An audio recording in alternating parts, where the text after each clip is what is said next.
Don't be afraid. I will not leave you alone. He's amazing. He's like the white Muhammad Ali. He might not talk like Muhammad Ali, but he is the Muhammad Ali of the last generation.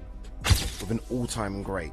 Not a generational great, an all-time great. A generational great would almost dictate that Oleksandr Usyk is just a great in the last 10, 15 years. No. Oleksandr Usyk is a great. Alexander Usyk responded to Floyd Mayweather's remarks by emphasizing that boxing is a sport for gentlemen, not a street fight. He pointed out that true fighters don't just talk or run, they prove themselves inside the ring with their skill and courage.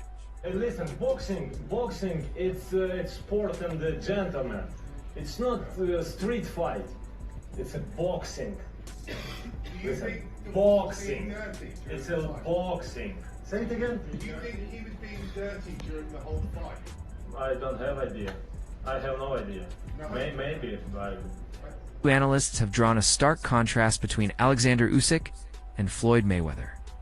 While Usyk remains humble and grounded despite his achievements, Mayweather continues to carry himself with superiority. Experts admire Usyk's respectful demeanor and lack of ego, noting that he exemplifies greatness without arrogance.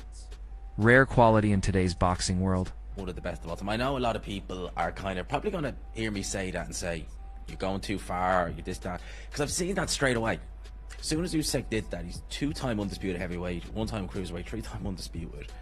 His resume, yes, look, at heavyweight, it's a lot of rematches. Just the way he's doing it. Yeah. And he's not just, okay, he could have 10 world... Deontay Wilder has 10 world title defenses. Yeah.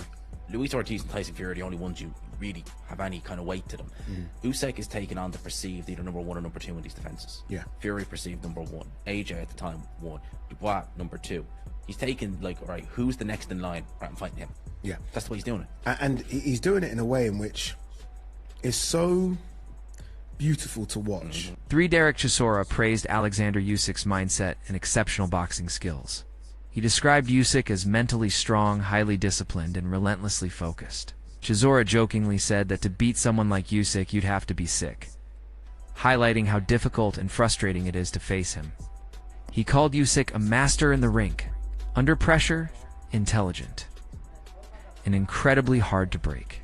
Listen, what I'm saying is this, yeah. To beat Oleksandr Usyk, you have to be mentally disturbed in the head. Yeah? You have to be mentally disturbed. Yeah, because you have to understand. Or to take the fight in the first place. Yeah, because when I saw him a couple of months ago, yeah, I had a coffee with him with this chat.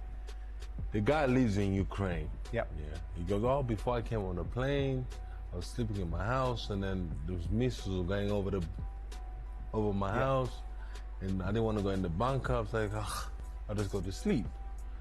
It's some craziness, isn't it? I mean, like, imagine you now, you're in your house in Barna, Timbuktu, and then missiles are going. What are you gonna be like? Yeah, he's cut from very different stuff. Yes, exactly. So, and then remember, so you have to come in there looking to go to the other side, because he's looking to go to the other side. Mate, can you do us a favor? Can you stop beating us up? No. Chisora took his admiration further by comparing Oleksandr Usyk to Muhammad Ali. He highlighted Usyk's footwork, timing, and ring IQ, noting how rare it is to see a heavyweight move so gracefully. Chisora emphasized that Usyk doesn't rely on brute power, but on intelligence and precision. He said watching Usyk fight is like watching poetry in motion, bringing elegance to the heavyweight division, much like Ali once did. But he gets it wrong. You don't box this guy. It's like, how can I explain it to you in a way you understand? You can't box him. He's just too good. He's just unbelievable great. Yeah, forget good, he's amazing. Yeah, he's great, he's amazing. He's like the white Muhammad Ali. He might not talk like Muhammad Ali, but he is the Muhammad Ali of the last generation. You understand? We have to give him the credit where he's due. Yeah? He is that guy. Renowned. Promoter Eddie Hearn praised Usyk as more than a champion, calling him a once-in-a-generation fighter. Hearn, who has worked with many elite boxers, hailed Usyk as one of the most technically gifted athletes in decades, a seamless transition from cruiserweight to heavyweight without losing speed. Timing or control has stunned boxing insiders. Worldwide, Just, you're talking about one of the great generational. I watched the first 2 rounds, and Dubois looked really dangerous. Came out, backed him up, and then Usyk just decided, I can't allow him to back me up, so I'm going to go on the front foot and box aggressive here. And he knocked him spark out. Unbelievable. Just a true generational great. Usyk's recent dominant performance has elevated him into the top tier of boxing history. Analysts now rank him as the 4th greatest fighter of all time, a rare honor for an active boxer. This recognition is not just based on his wins, but the quality of his opponents, his adaptability across divisions, and his consistent excellence.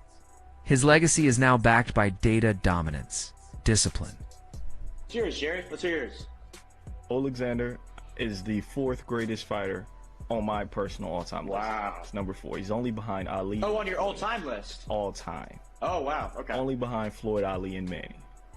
So, I'm really high on Oleksandr. Alexander Usyk is more than a champion. He's a symbol of technical brilliance. Outside the ring, he's calm and humble.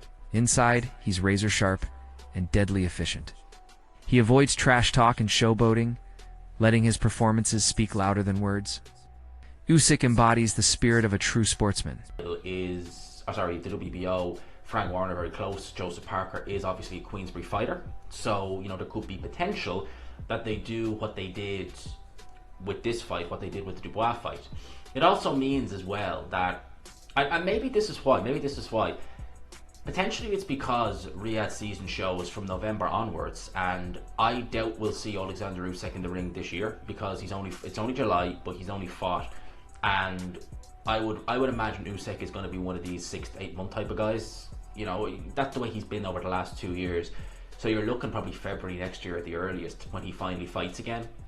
So for me, it's like, right, well, that will be after the Riyadh and Ring Magazine's pay-per-views end, as in they're not going to be doing pay-per-view anymore. Maybe they look at that fight and think, Usyk Parker, it's a fight that, with the greatest respect, and Oleksandr Usyk is a very big name, it maybe does need that pay-per-view wall behind it in order to facilitate the purses that they could potentially forking out for it. So maybe that's why Riyadh season won't do it. Now, the Zone obviously have not ruled out pay-per-view. They're still going to do pay-per-view. Resume is filled with victories over both world champions and dangerous contenders. His dismantling of Daniel Dubois, who was seen as a major threat, only strengthened his reputation. Yet Usyk has never let success get to his head. He remains grounded, never calling himself the greatest, even as the world begins to do so for him. In a sport filled with ego, his humility stands out. It was sort of broken up in different directions. Even I wasn't sure because although I believe Usyk is the fighter of the generation in this weight class, he's at an age where, overnight you sort of show up and you don't have it anymore. Ali randomly lost to Leon Spinks around this age and whatnot, So you could get where all of a sudden, it's not there on the night. So, and you had and heavyweights takes 1 second, one split second you're off. Yeah, exactly. And you also had a very motivated Dubois to add to that second, who's a very powerful puncher and has sort of this bully mentality when he gets you in an uncomfortable position. But Usyk, flawless performance technically. Stepping out to that weak side consistently, mixing up the jabs, making things uncomfortable for Dubois rhythm-wise.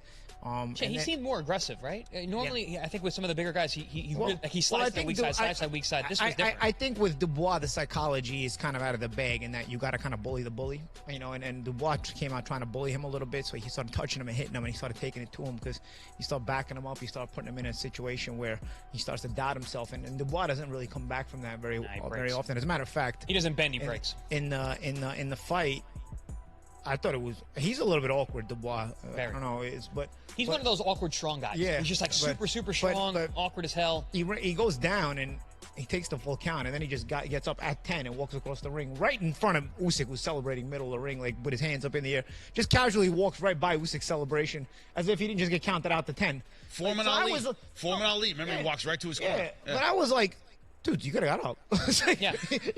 You waited to 10, and then he was a beaten man. You waited to 10, and then not only you get up, you don't even have the presence of mind to realize, like, I'm walking right into the picture where he's celebrating. But Paulie, he was a beaten man before the first knockdown. And what makes Alexander Usyk truly exceptional is the universal respect he receives not